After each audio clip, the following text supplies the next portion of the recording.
Before we carved the turkey, Natalie said her wine glass raised like she was hosting a pageant. "We voted and you're not family anymore."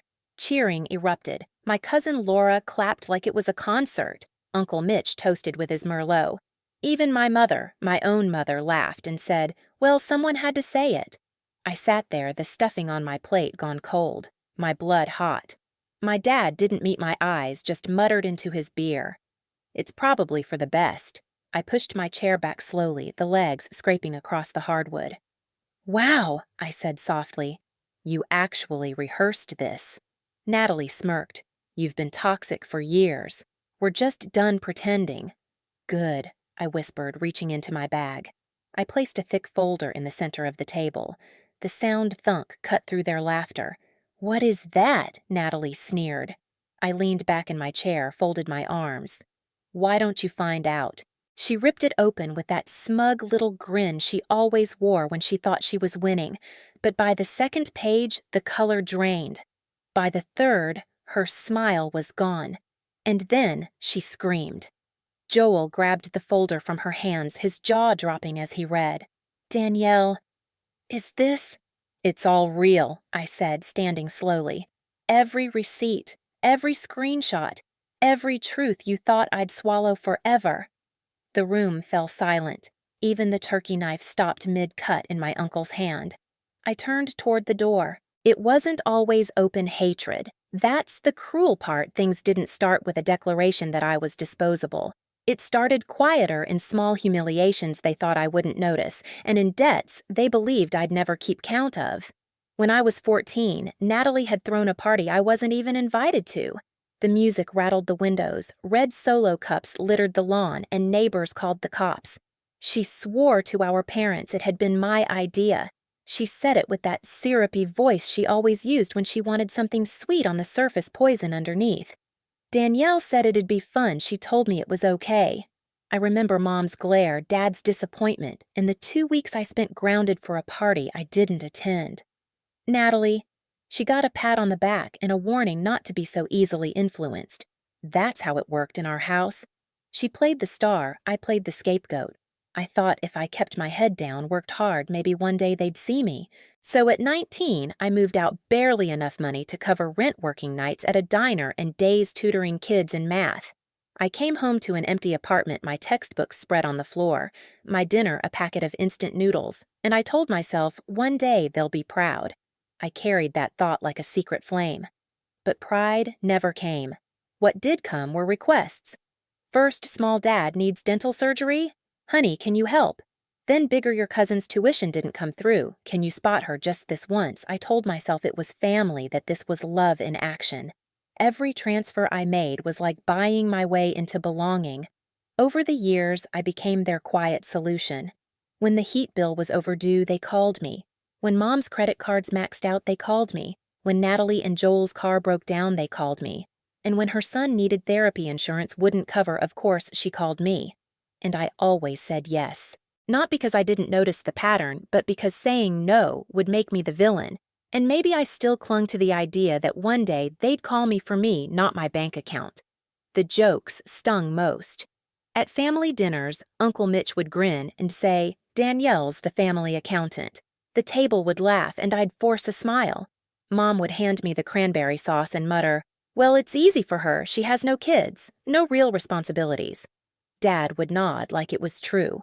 And I'd sit there swallowing stuffing that tasted like sawdust, wondering how I could be both indispensable and invisible at the same time. I started keeping records not because I was planning anything, but because it helped me feel sane. Pages of dates amounts who asked what excuse they gave. I wanted proof that I wasn't imagining it, that my exhaustion had a shape.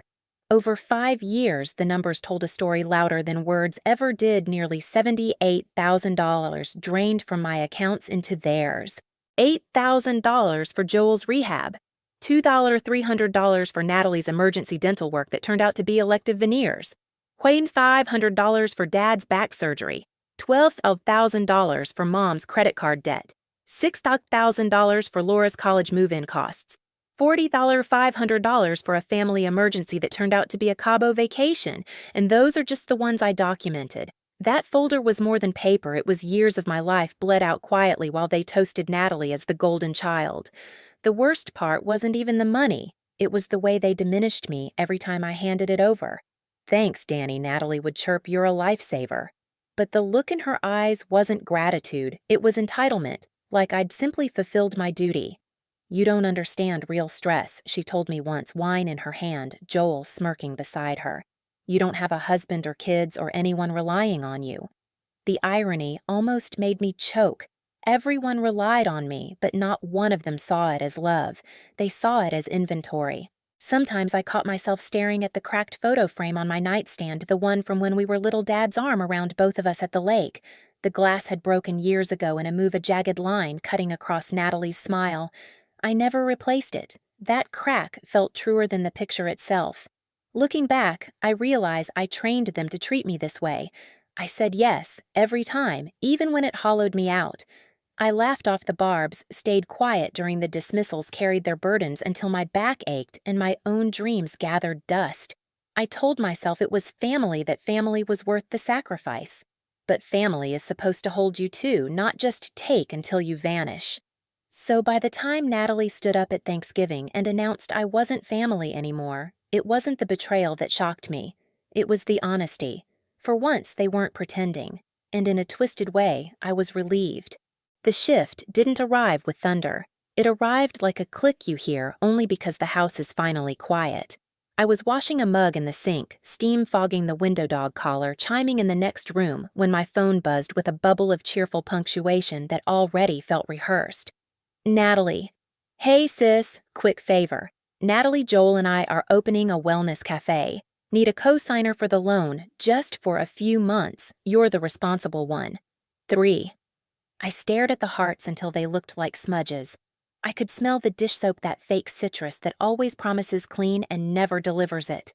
My thumb hovered over the keyboard long enough for hot water to bite my knuckles. No. I didn't add a paragraph to soften it. No emoji. Just the smallest word I've ever had to lift. For a beat, nothing. Then the shape of my life shifted an inch. The silence spread first, thin, polite. Mom forgot our Tuesday check-ins. Dad sent answers that could fit on a postage stamp. Natalie posted an Instagram story with pale sunlight and a mug on a book, and the caption, "Protect your peace, cut out toxic energy." I watched the little circle glow pink, and for once, I didn't tap.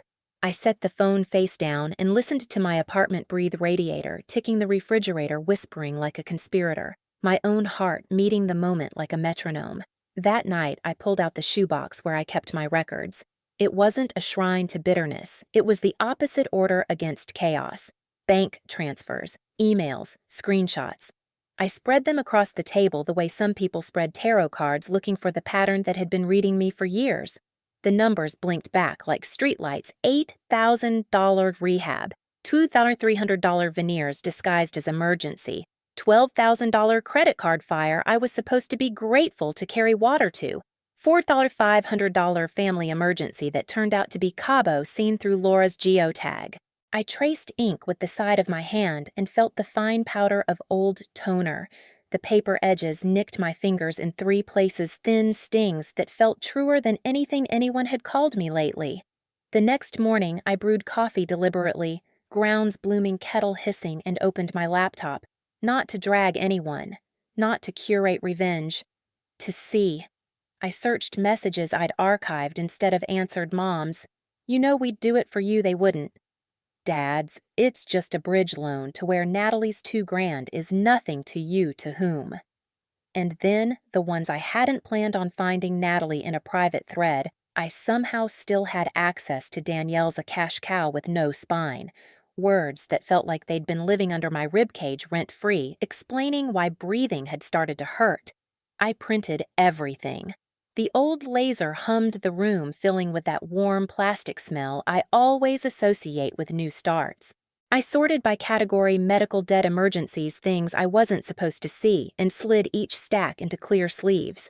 I bought a folder thick enough to hold 5 years of apologies I'd never get. I didn't label the spine. Let mystery do one small mercy for me for once.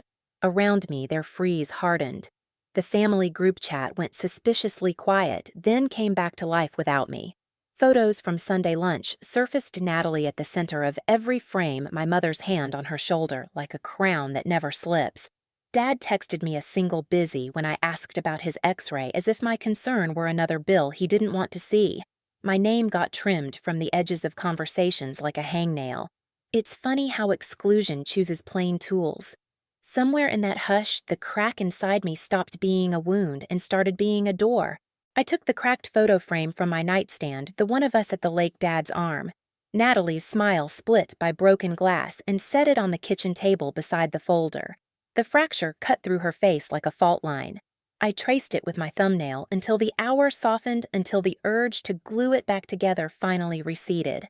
Not everything broken needs my hands. I wish I could say I reached this clarity in one clean breath. I didn't. Old habits die like dandelions pull 1-3 more pop up. The next afternoon, Mom called with her voice dipped in honey. "Sweetheart, I heard you're overwhelmed. Natalie told me you said no. We just wondered if you're okay." "This isn't like you," I almost apologized out of muscle memory. The word rose hot and absurd. I swallowed it. "I'm fine," I said, and the answer is still no. Silence, then the little click of maternal disappointment, familiar as the oven timer. "Well," she said, "don't be surprised if people take space from negative energy." Negative energy? It's wild the gymnastics required to turn refusal into a flaw. The plan didn't arrive with fanfare, it grew sideways while I lived. I began saving PDFs under clear names. I added dates I used to blur. I skimmed statements from the time I paid off Natalie's card to avoid fees and found the Santa Monica Hotel with a guest named Alyssa linked to the reservation. I didn't annotate it with outrage. I simply printed the page and slid it into things I wasn't supposed to see. My dog laid her head on my foot, the weight a reminder that belonging can be honest and simple. I thought about every time I'd been told I didn't have a real life because I didn't have a husband to disappoint or a toddler to be late with. I thought about how often I'd been both lamp and cord, providing light and the means to power it. I didn't decide to confront them. I decided to stop auditioning. The difference matters. Confrontation is a stage. Refusal is a locked door. Invitations for Thanksgiving arrived like a test written in pencil. Mom slipped, "Bring your famous sweet potatoes," at the end of a message that still avoided the words, "I'm sorry." Natalie texted a chirpy reminder about on-time arrivals with a winking emoji like she was HR for a holiday. I could feel the ambush under the tablecloth of it all. My seat pre-assigned my lines already written. I didn't change my RSVP. I changed my expectations. I packed the folder last. It didn't feel like a weapon. It felt like a mirror finally willing to look me in the eye. I put it in my bag with my keys and a small bottle of hand lotion because my hands always dry out when the heat kicks on at my parents' place. I tucked the photo frame in a drawer and left it there face down, refusing the superstition that you have to carry every heirloom to be considered faithful. Driving over, I passed the exit for the lake. The water at this time of year goes still like it's listening. As a kid, Dad would wake me before dawn, whispering, "The fish bite best when the world is quiet." He meant it about fish. I think he meant it about me too, but never learned how to say it. I merged back into traffic and let the idea pass through me like weather. The house smelled like rosemary and floor polish, the kind of clean that stings first. Laughter rolled from the dining room in a tone I recognized, performative, buoyant, a little hysterical. I kissed my mother's cheek and she air-kissed back, calculating. Natalie's hug was all collarbone. "You made it," she said as if I'd been late all my life.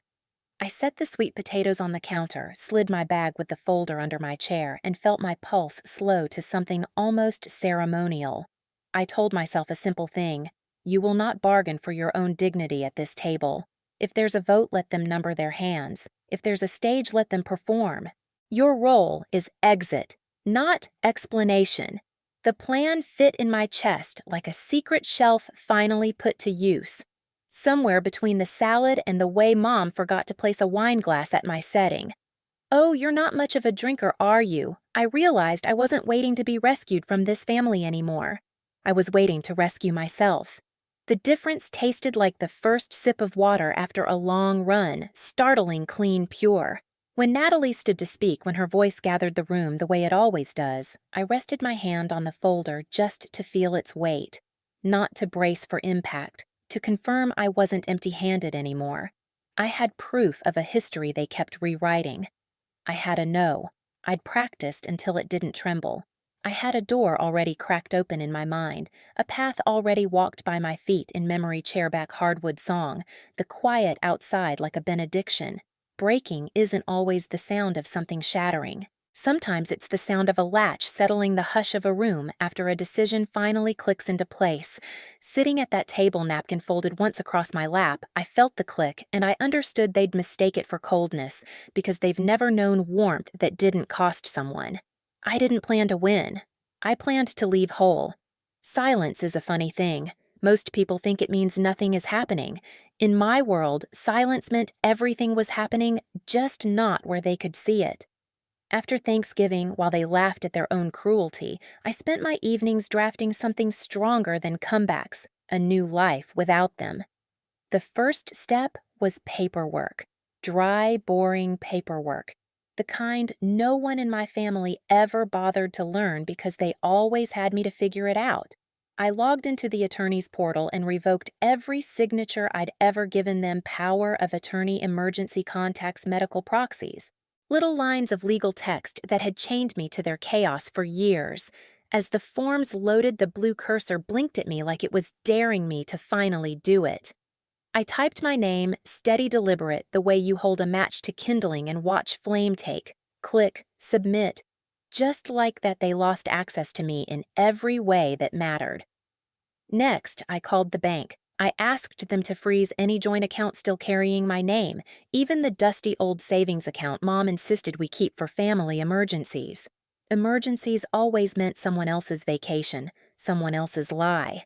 The customer service rep confirmed closure, and I exhaled so deeply I startled my dog awake. She looked at me with that tilted head. Only dogs have the one that says you finally did the right thing, didn't you? At night when the world was quiet, I spread the folder's pages across my bed. I wasn't looking for revenge material. I was looking for clarity.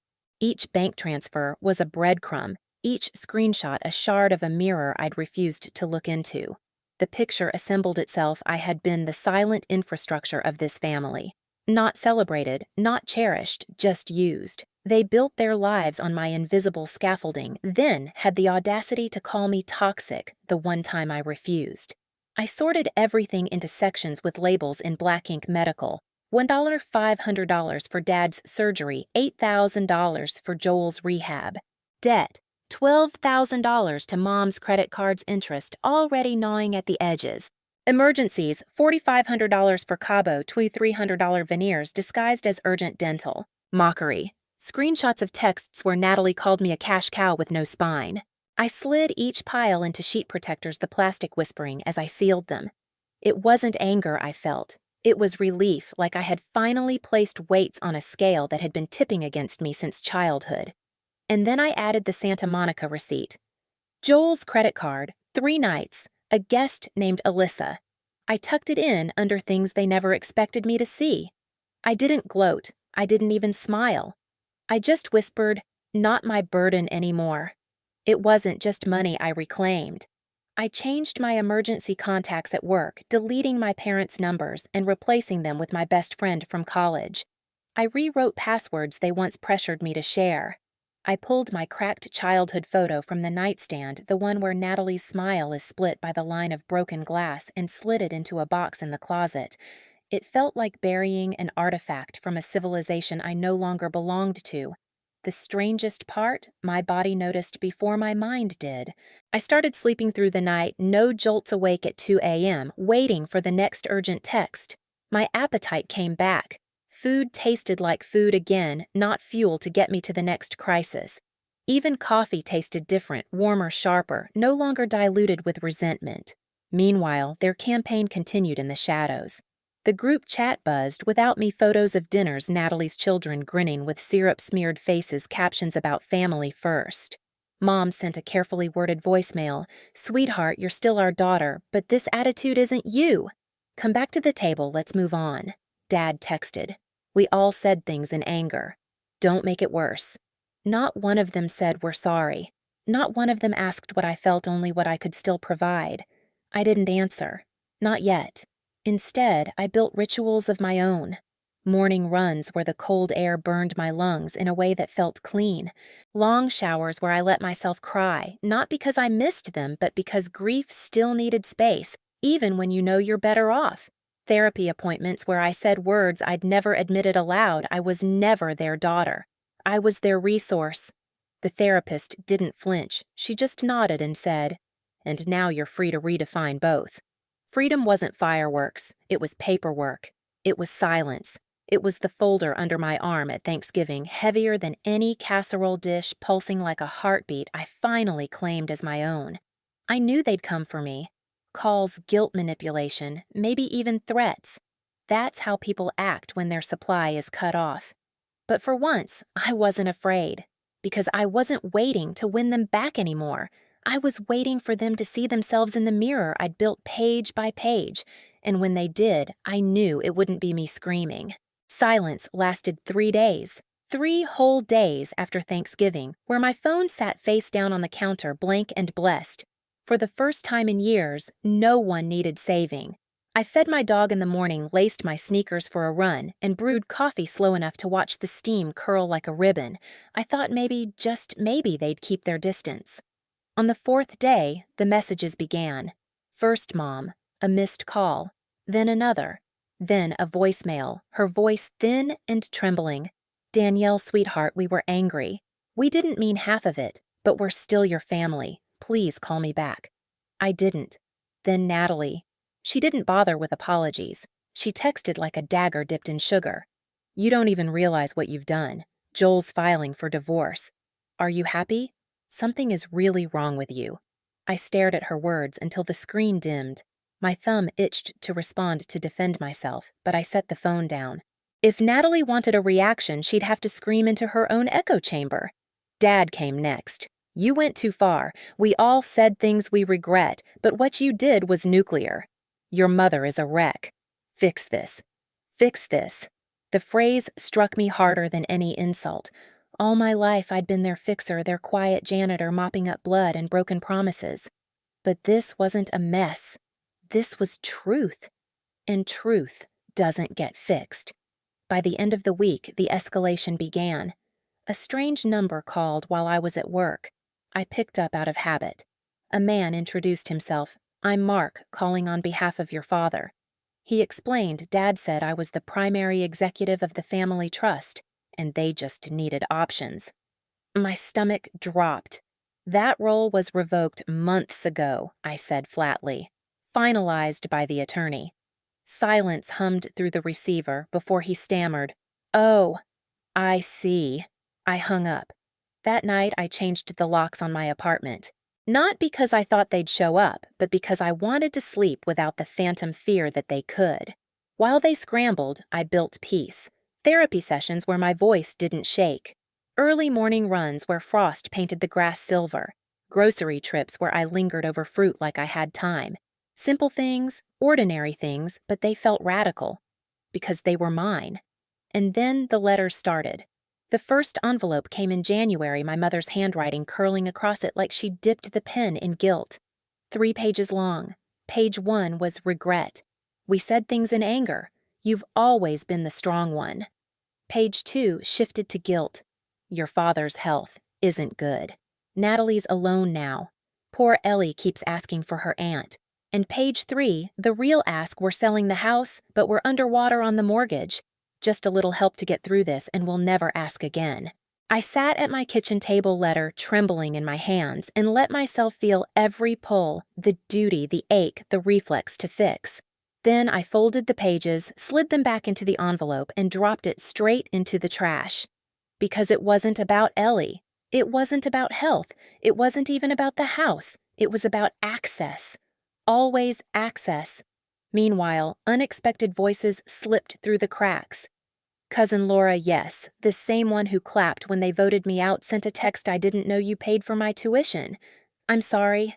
I followed the crowd. "You were always the one who actually helped." I read it twice, didn't answer. But part of me filed it away under maybe she gets it now.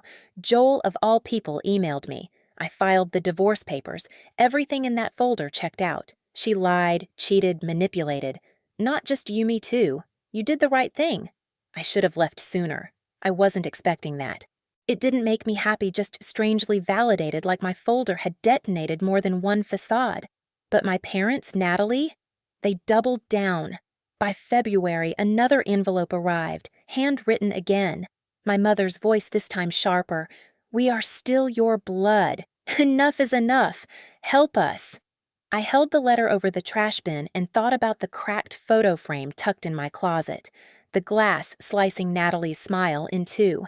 I thought about Dad at the lake when I was 10, whispering, "The fish bite best when the world is quiet." And I realized I'd finally found the quiet he promised. They were still shouting, but I didn't have to answer. For the first time, the power struggle wasn't a struggle at all, because I wasn't playing. They didn't knock so much as announce themselves 3 sharp raps that echoed down my apartment hallway like a gavel. Rain hissed against the stairwell window. The whole building smelled like wet wool and lemon cleaner. I checked the peephole and saw my mother's coat first, that camel color she wears when she wants to look reasonable. Dad stood behind her, stiff as a coat rack. No, Natalie. For a second, a childish hope sprinted through me. Maybe they were here to say we're sorry. Hope is a muscle memory. It fires even after you swear you've stopped using it. I opened the door only as far as the chain would allow. "Lobby," I said. 5 minutes. I closed. It slipped on shoes and met them under the humming fluorescent light that made everyone look a little honest and a little sick. Mom held a manila envelope like it might sprout teeth. "We came to talk," she said, voice smoothed to a salon finish. "Face to face like family."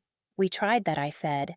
Remember, Dad stared at the floor tiles. His voice, when it came, sounded like he'd borrowed it from a stranger.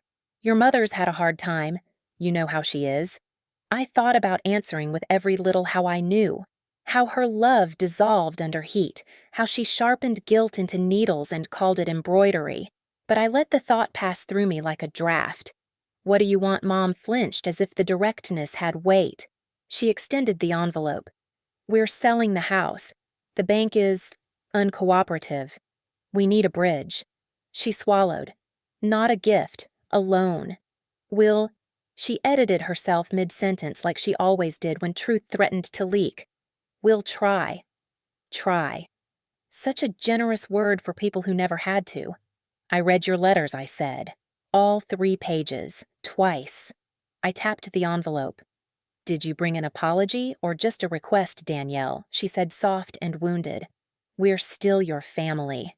The fluorescent light flickered a tired eyelid. Rain stitched itself louder against the glass. I heard my heartbeat the way you hear an upstairs neighbor's music annoying until you realize it's you living your own life too loudly for the first time. "I'm not your emergency plan," I said.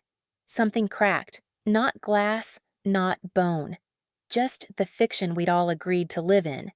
Dad looked up, then eyes shiny like he'd been staring into wind. "It's complicated," he said. "No," I answered, and the word felt clean in my mouth. "It's very simple. You voted. You stood up, raised your glasses, and made a spectacle. You're not family." Those were the words remember good. "I'm just respecting your decision." Mom's face pinched. We were angry. I was generous, I said. "For years." She drew herself taller. "You kept records. She meant you embarrassed us. She meant you ruined the nice lie we'd polished." "I kept the truth," I said, "because nobody else did." Her mouth trembled. Dad cleared his throat, that old preamble to a lecture that never saved me. "You're being cold," he said. "You've always been strong. Don't mistake strong for cruel." I thought of the nights I Venmo'd dollars I should have spent on my own dentist. Of the plane ticket I didn't buy because Laura just needed a little help. Of the cracked photo frame in my closet, the glass slicing across our childhood smiles like a prophecy no one read. "I'm not being cruel," I said. "I'm being finished." Mom's fingers tightened on the envelope. "We can't do this without you." I let the sentence land. It thudded at my feet like a brick. "Then you'll learn too," I said. "Or you won't." Both outcomes are not mine to manage.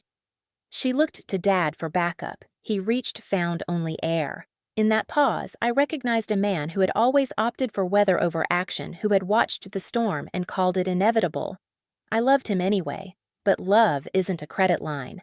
I'm returning these, I added, pulling a smaller envelope from my coat pocket. Inside 2 house keys, a laminated medical proxy card cut cleanly in half, and a photocopy of the notarized revocation of power of attorney. Paper that looked boring until you realized it was freedom printed in Times New Roman. I'm not your daughter on call, not your signer, not your scapegoat, not your wallet. Mom didn't reach for it.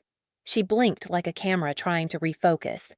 Natalie's struggling, she whispered as if that name still had gravity in my galaxy. Joel filed. The children, I am not the consequence fairy, I said. I don't show up when bad behavior matures into outcomes.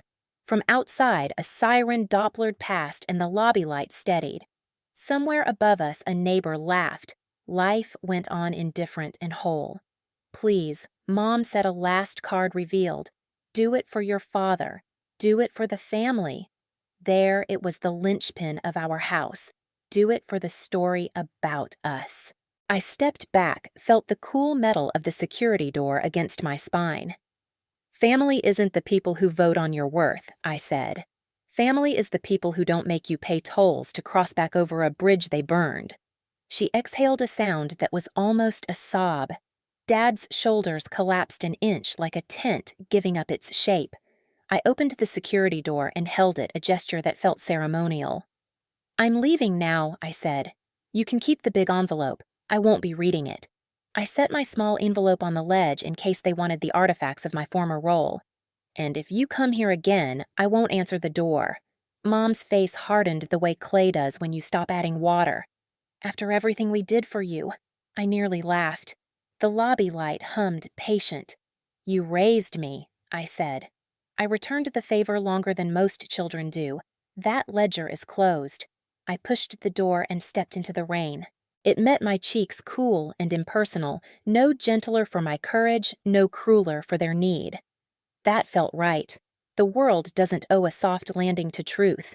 I didn't go upstairs. I drove. City lights smeared themselves into lines, and the wipers kept time like a drummer who finally found the tempo. The highway unfolded toward a place my feet knew better than my head the lake. The water there goes quiet in late winter, a held breath. I parked, walked to the edge, and pulled the cracked photo frame from the bag I'd tucked under the seat weeks ago. I slid the photograph out, 2 girls and a father smiling at a horizon we couldn't see yet, and slipped the paper into my pocket. I popped the back off, removed the broken glass piece by piece, wrapped it in a grocery bag to throw away later. No litter, no ceremony built on damage. Just an object returned to honest parts. I held the empty frame to the sky. Without the glass, it stopped reflecting me and started framing what was in front of me. Dark water, a far dock, a single porch light across the shore. I lowered it and set it in the trunk of my car. I'd donate it tomorrow. Someone else could put a new picture in it. The point wasn't to keep filling it with the past. Wind cut across the surface, but under it, the lake kept its stillness. Dad once said the fish bite best when the world is quiet. I closed my eyes and let the sentence drift. He had been half right. The truth bites best when you are. My phone buzzed in my pocket. A new message from an unknown number. We're still family. No name. No apology. Just the same old hook without the rest of the song. I stared at the words until they lost meaning and became shapes. Then I powered the phone down.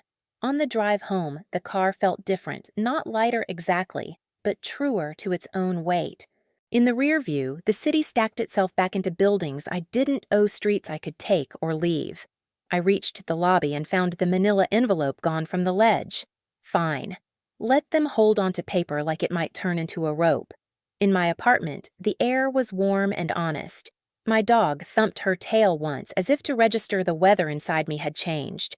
I made tea and stood by the window, rain stippling the glass. In the pain, my reflection didn't look triumphant. It looked rested. In the end, the confrontation wasn't fireworks. It was a frame without glass finally letting the present come through. It was a sentence finished without shouting. It was an echo that didn't require a response. They had voted. So had I. January slipped into February, and for the first time in my life, I noticed how long mornings could be when nobody was tugging at your sleeve. I woke before my alarm ran in the frost-bitten air until my breath made ghosts. I brewed coffee slow, listening to the hiss of the kettle, savoring the fact that no text would interrupt to remind me of someone else's emergency. Peace, I discovered, doesn't roar. It hums.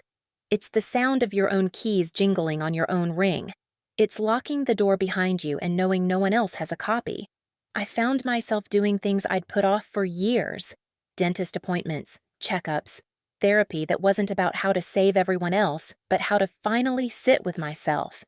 I called friends I hadn't seen in forever, people I'd drifted from because my family always came first, always needed something, always demanded I be available. They didn't ask for money. They didn't guilt me. They just asked if I wanted to come over or grab lunch or watch a stupid movie. I even applied for a new job in another city. Not because I was running, but because I could. A bigger place, a clean slate. I started volunteering at an animal shelter on weekends, not out of obligation, but out of choice. That word, choice, still feels like a miracle on my tongue. The strangest part, I wasn't lonely. They had spent years warning me that silence would destroy me, that without them I'd have no one, that independence was just a fancy word for emptiness. But silence became my sanctuary. I could finally hear my own thoughts without their static. And what I heard wasn't bitterness. It was relief. Of course they tried to claw back. Letters, unknown numbers, messages disguised as olive branches that always carried a hidden ask. We're still family. Ellie misses you. We can't do this without you. I stopped opening them because the truth is they didn't want me back. They wanted access back. To my wallet, to my time, to my silence. But that version of me, the girl who thought love meant carrying everyone else's weight, she's gone. Now when I walk past the lake, I don't think about fishing trips or broken promises. I think about stillness. I think about water that doesn't have to explain its own depth to be respected. Do I regret it? Only that I didn't do it sooner.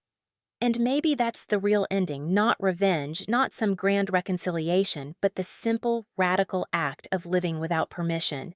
So let me ask you, have you ever carried a family on your back until you could barely stand?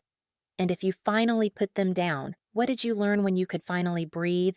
Tell me in the comments, because your story might be the one someone else needs to hear tonight. And if mine resonated with you, don't forget to like, share, and subscribe. You're not alone. You never were.